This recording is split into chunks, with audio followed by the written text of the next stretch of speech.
Welcome back, everyone. If you have not been to the Lyman Allyn Art Museum in New London recently, you definitely want to put it on your short list of spring activities. Absolutely, yes. There are two big exhibitions right now showcasing the works of local artists. Melissa Cole stopped by to check them out. Take a look. We are a fantastic little gem of a museum. We've been open here in New London since 1932. Welcome to the Lyman Allyn Art Museum. Curator Tanya Port is taking us through two exhibitions featuring Connecticut artists. First up, Leo Jensen, who had a rather interesting childhood.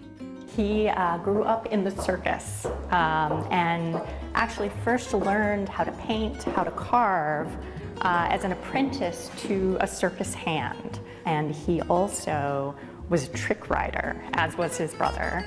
And they performed in the rodeo circuit for some years while he was a teenager. Jensen's love of art took over, and he eventually moved to Ivoryton, where he spent his days creating these colorful, eclectic pieces, one of which you might drive by every day. He's best known in Connecticut, I think, for the giant frog sculptures that he created on the Thread City Crossing Bridge in Willimantic. As you can see from looking around, he embraced a variety of different styles and materials and modes of working. The other thing I think that he's best known for is his work as a pop artist. Jensen is known for using and mixing all kinds of materials. As you can see, it is made almost completely of recycled coffee cans. The title for this is The Caffeine Cavalier and Jitters. You know, a kind of allusion to the coffee cans that were used to create it. Head upstairs and you'll learn more about the works of Beatrice Cumming, who settled in New London, but that wasn't her initial plan.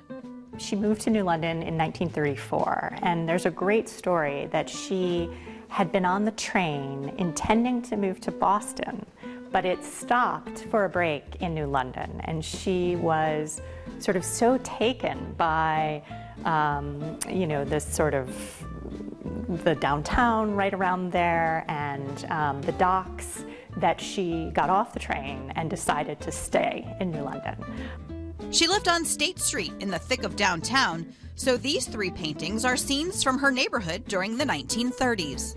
An old drugstore, and you can see this great view in, you know, to the soda fountain, to these kind of throngs of people that are out on the streets.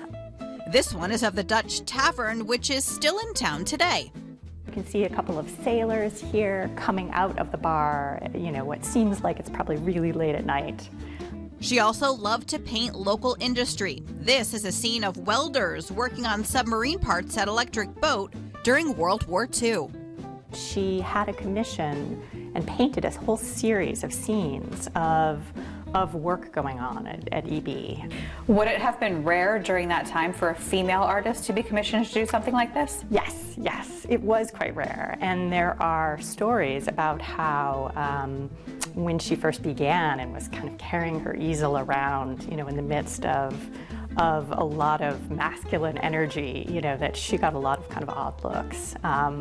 But she could hold her own. She was a really passionate artist, and she had a lot of strength of character. This one shows the submarine Chub being assembled. You can see, I think it's a great sort of view, you know, through the kind of hull of the submarine, and you can see the Thames River. This actually was given to us by Electric Boat some years ago. Chub is part of the permanent collection here at the Lyman Allyn Museum, but come check out all the other works of Cumming now through the end of May. All right, you can find the Lyman Allyn Art Museum at 625 William Street in New London. They're open Tuesday to Saturday, so you're in luck today, from 10 a.m. to 5 p.m.